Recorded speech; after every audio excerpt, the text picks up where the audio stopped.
Premise, তুই আমার বাসা থেকে এখন বের হ। তোর জন্য আজকে আমার এই অবস্থা। তুই যদি ওই রেস্টুরেন্টে না যেতি তাহলে ওইখান থেকে আমি উঠতামই না, আর ওই ছেলের সাথে ডাক্কাও খেতাম না। তোর জন্য হয়েছে এসব। আরে কোয়েল, তোমার কি হয়েছে? তুমি প্রিমিস এভাবে বকতেছো কেন? ও তোমাকে হেল্প করার জন্য এখানে আসছে, আর তুমি ওকে বকতেছো। যদি কালকে প্রিমিস ওই রেস্টুরেন্টে না থাকতো তাহলে তো ওই ছেলে তোমার সাথে আরো টিজিং করতো, তখন তুমি কি করতা? কোয়েলের মাথা গরম হওয়ার কারণে সে তার সমস্ত মেজাজ প্রিমিসের উপর দেখাচ্ছে, যদিও প্রিমিসের সেখানে কোনো দোষ ছিল না। প্রিমিসকে সে এত অপমান করার পরেও প্রিমিস কোয়েলের সমস্যার কথা শুনে তার বাসায় এসে পড়েছে, আর কোয়েল তারপরও প্রিমিসকে অপমান করছে। এরপর যখন প্রিমিস ওইখান থেকে চলে যেতে নেয়, ঠিক তখনই অমিত প্রিমিসকে ডাক দেয়। এই প্রিমিস, কই যাস? দাঁড়া, কথা শুনে যা। অমিতের কথা শুনে প্রিমিস সেখানে দাঁড়িয়ে পড়ে। তারপর অমিত বলে, আরে দোস্ত, মন খারাপ করিস না। বুঝছি তো কোয়েল এখন টেনশনে আছে, আর এর জন্যই তোরে উল্টা পাল্টা বলে দিছি। তুই কিছু মনে করিস না। আরে সমস্যা নাই, আমি বুঝতে পারছি ও অনেক টেনশনে আছে। তুই কোয়েলরে বল যে কোনো টেনশন করতে না, কিছুক্ষণের মধ্যে সব ঠিক হয়ে যাবে। এরপর প্রেমিস অমিতের সাথে কথা বলে কোয়েলের বাসা থেকে বের হয়ে যায়। আর ওইদিকে কোয়েল আবারও বলে, আজকের পর থেকে যেন আমি এই ছেলের মুখ না দেখি। ওই ছেলের সাথে দেখা হওয়ার পর থেকে আমার জীবনটা হ্যাল হয়ে যাইতেছে।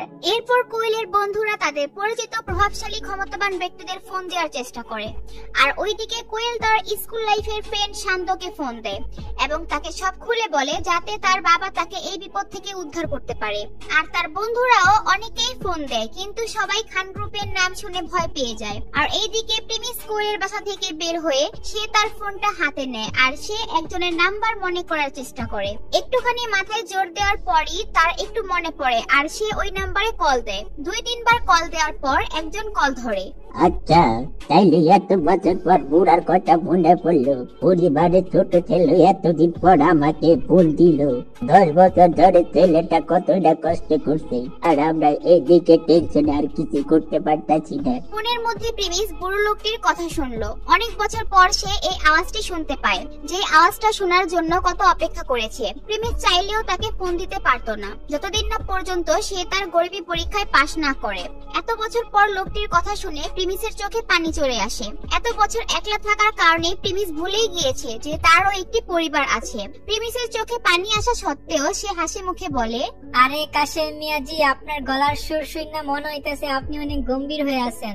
আপনি বিশ্বাস করবেন না, এত বছর পর আপনার গলার আওয়াজ শোনার পর আমার অনেক ভালো লাগতেছে। তো যাই হোক, আমি একটা কাজের জন্য আপনাকে ফোন দিয়েছি। আচ্ছা বলো, এই বুড়া তোমার জন্য কি সাহায্য করতে পারি? আচ্ছা, আমি যেহেতু পরিবারের পরীক্ষায় পাশ করছি, তাহলে কি আমি এখন আমার পরিবারের সমস্ত পাওয়ার ব্যবহার করতে পারবো?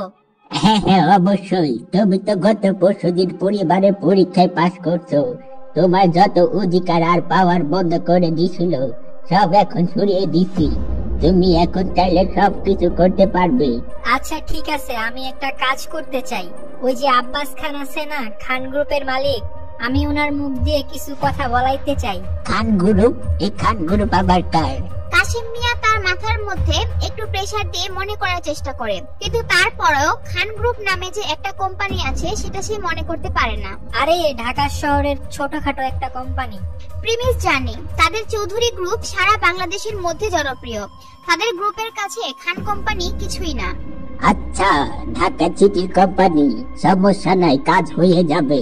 আমি বারেক মিয়ারে এখনই ফোন করে বলে দিতেছি, ও এই কাজটা হ্যান্ডেল করবে। ঢাকা সিটির কাজগুলা তো বারেক মিয়াই দেখে। আচ্ছা, আপনি আব্বাস খানের মুখ দিয়ে কি কথা বলাতে চান? খান গ্রুপের মালিককে বললেন যে এখন যে তারা কোয়েল গ্রুপের উপর যে একটা অ্যাকশন নিতে যাচ্ছে, ওইটা যেন তারা বন্ধ করে দেয়, আর কোয়েল গ্রুপের কাছে যেন তারা মাপ চায়। আচ্ছা ঠিক আছে, আপনি কোনো টেনশন নিয়েন না, প্রবলেম সলভ হয়ে যাবে। আধা ঘন্টার মধ্যে আমি এটার সমাধান করে দিতেছি। এরপর প্রিমিস ফোন কেটে দেয়, আর এইদিকে কোয়েল তার বন্ধুর আব্বুকে দিয়ে এই কাজটা সমাধান করার চেষ্টা করে। ঢাকা সিটিতে তারও মোটামুটি নামডাক আছে। এখন দেখা যাক কে কোয়েলের সমস্যা সমাধান করতে পারে। এইদিকে চৌধুরী গ্রুপের কাশেম মিয়া বারেক মিয়ার সেক্রেটারিকে কল করে, আর এখনই তার সাথে যোগাযোগ করতে বলে। কিন্তু ওই সময় বারেক মিয়া একটা বড় মিটিং এর মধ্যে বসে পড়ে। সেই মিটিং এর মধ্যে ঢাকা শহরের বড় বড় বিজনেসম্যানরা ছিল। তারা যে মিটিংটি করতেছিল সেটি প্রায় 1500 কোটি টাকার লেনদেনের। আর ঠিক ওই সময়ে বারেক মিয়ার সেক্রেটারি মিটিং রুমে ঢুকে পড়ে। আরে তুমি এখানে? আরে এখন তো মিটিং চলতেছে, তুমি কি দেখতেছো না? স্যার খুব ইমার্জেন্সি একটা বিষয়। আচ্ছা ঠিক আছে, চলো এদিকে আসো, কি হয়েছে বলো। এরপর সেক্রেটারি বারেক মিয়ার কানে কানে এসে কি যেন বলে। তারপর সাথে সাথে বারেক মিয়ার চেহারার রং পাল্টে যায়।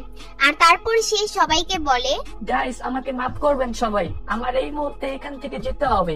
আমি জানি এটা একটা গুরুত্বপূর্ণ মিটিং, তারপর আমার এখান থেকে যেতে হবে। আমরা এই বিষয়ে আবার পরে কথা বলবো। বারেক ভাই, আপনি যদি এইভাবে মিটিং থেকে চলে যান তাহলে আপনার সাথে কি আর ডিল করবে না? দেখেন আপনারা যেটা বলছেন সেটা ঠিক, কিন্তু এখন আমার কিছু করার নাই, আমার এখান থেকে যেতেই হবে। এরপর বারেক মিয়া ওখান থেকে চলে যায়। আর বারেক মিয়ার সেক্রেটারি তার কানের মধ্যে তখন বলছিল, কোয়েল গ্রুপ আর খান গ্রুপের মধ্যে যে সমস্যাটা চলছে সেটির জন্য চৌধুরী গ্রুপের কাশিম মিয়া ফোন দিয়েছিল, আর এটি আপনাকে এখনই সমাধান করতে বলেছে। বারেক মিয়ার কাছে 1500 কোটি টাকার ডিলের থেকে কাশিম মিয়ার একটা ফোনের গুরুত্ব বেশি। বারেক মিয়া তার বিজনেসে লস দিতে পারে, কিন্তু কাশিম মিয়ার কাজ তার আগে করতে হবে, কারণ তার বিজনেসে লস হলে সে আবার সেটা ঠিক করতে পারবে, কিন্তু কাশিম মিয়া নারাজ হলে সে তার পুরো কোম্পানি হারাবে।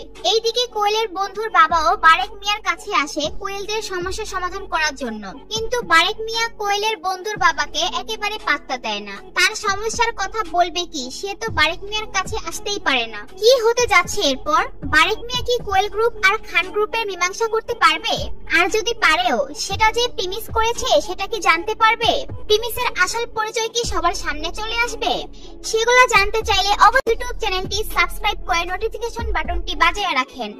আর অবশ্যই ভিডিওটি ভালো লাগলে একটি লাইক করবেন এবং অবশ্যই একটি করে কমেন্ট করবেন।